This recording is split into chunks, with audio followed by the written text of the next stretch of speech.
My name is Amy. My student number is 1. The title is I am the son of a terrorist. Here's how I chose peace. The name of the speaker is Ibrahim. I'm a freshman at NCUE.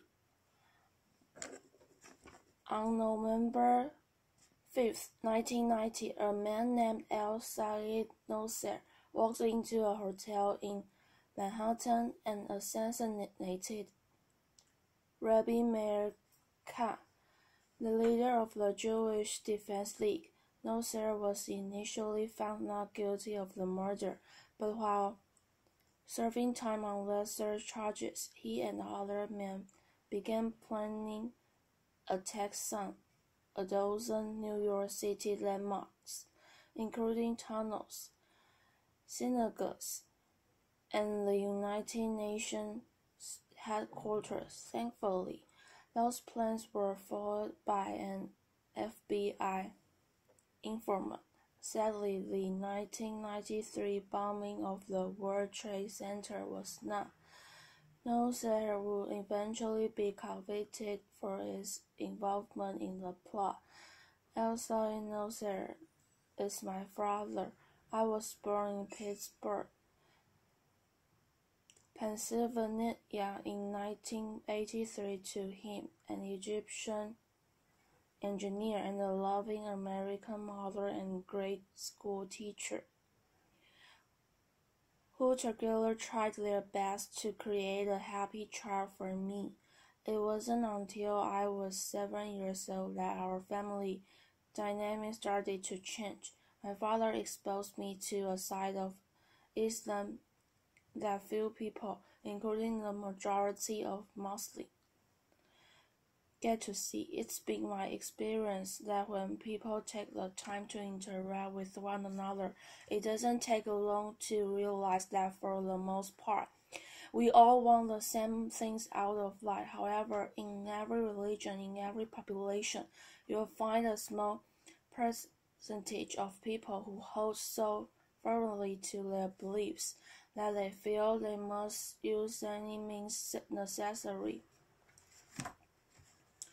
to make others live as they do. A few months prior to his arrest, he sat me down and explained that for the past few weekends, he and some friends had been going to a shooting range on Long Island for target practice. He told me I'd be going with him, and next morning, we arrived at Culverton Shooting Range, which, unbeknownst to our group, was being watched by the FBI.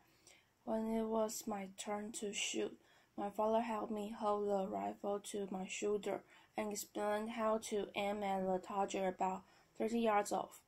That day, the last bullet I shot hit a small orange light that sat on top of the target, and to everyone's surprise, especially mine, the entire target burst into flames. My uncle turned to the other men and in Arabic said, like my father, like son. They all seemed to get a really big laugh out of that comment, but it wasn't until a few years later that I fully understand what they thought was funny. They thought they saw me in the same destruction my father was capable of. Those men will eventually be convicted of placing a van filled with 1,500 pounds of explosives into the sub-level parking lot of the World Trade Center's North Tower, causing an explosion that killed 6 people and injured over 1,000 others. They were the men I looked up to.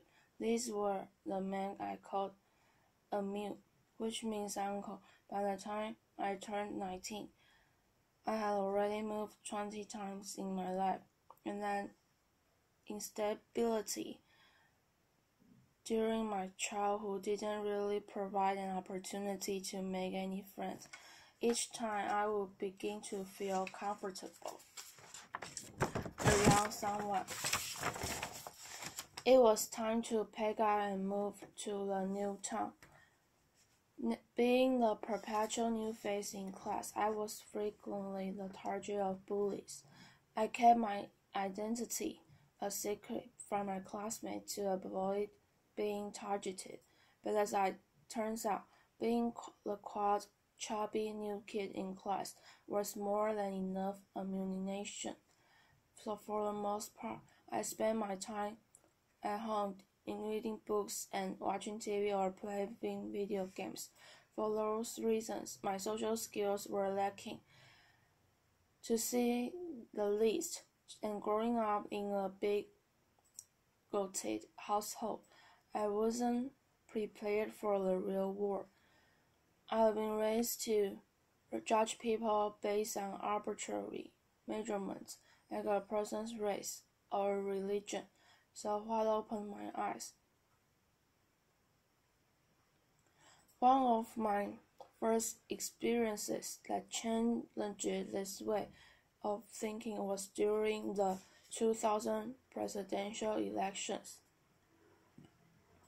Through a college prep program, I was able to take part in the National Youth Convention in Philadelphia. My particular group focuses on youth violence, and having been the victim of bullying for most of my life, this was a subject in which I felt particularly passionate. The members of our group came from many different walks of life. One day, toward the end of the convention, I found that one of the kids I had befriended was Jewish.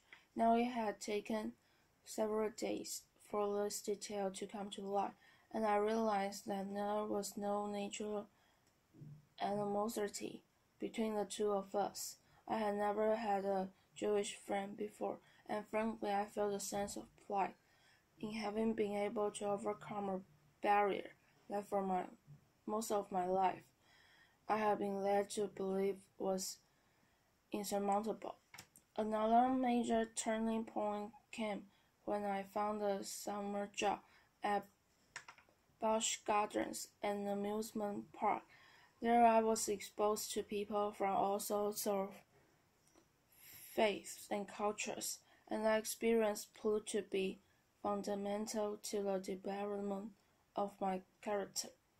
Most of my life I've been taught that homosexuality was a sin, and by extension, that all gay people were a negative influence.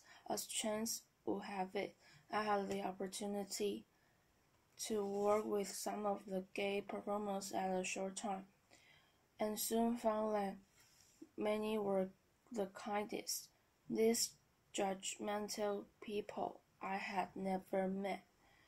Being bullied as a kid created a sense of empathy in the throat of the suffering of others. And it comes very unnaturally to me to treat people who are kind in any other way than how I would want to be treated. Because of that feeling, I was able to contrast the stereotypes I've been taught as a child with real-life experience and interaction. I don't know what it's like to be gay, but I'm well acquainted with being judged for something that's beyond my control. Then there was the Daily Show on a nightly basis. Jon Stewart forced me to be intellectually honest with myself about my own bigotry and helped me to realize that a person's face, religion, or sexual orientation had nothing to do with the quality of one's character. He was in many ways a father figure to me when I was in desperate need of one. Inspiration can often come from an unexpected place, and the fact that a Jewish comedian had done more to positively influence my worldview than my own extremist father is not lost on me. One day I had a conversation with my mother about how my worldview was starting to change, and she said something to me that I will hold dear to my heart for as long as I live. She looked at me with the weary eyes of someone who had experienced enough dogmatism to last a lifetime, and said, I'm tired of hating people. In that instant, I realized how much negative energy it takes to hold that hatred inside of you. Like Abraham, it's not my real name. I changed it when my family decided to end our connection with my father and start a new life. So why would I out myself and potentially put myself in danger? Well, that's simple. I do it in the hopes that perhaps someone someday who is compelled to use violence may hear my story and realize that there is a better way. That although I have been subjected to this violent, intolerant ideology, that I did not become fanaticized. Instead, I chose to use my experience to fight back against terrorism, against the bigotry. I do it for the victims of terrorism and their loved ones, for the terrible pain and loss that terrorism has forced upon their lives. For the victim of terrorism, I will speak out against these senseless acts and condemn my father's action. And with that simple fact, I stand here as proof that violence isn't inherent in one's religion or faith, and the son doesn't have to follow the ways of his father. I am not my father. Thank you, applause. Thank you, everybody. Applause. Thank you. Oh, applause. Thanks a lot, applause.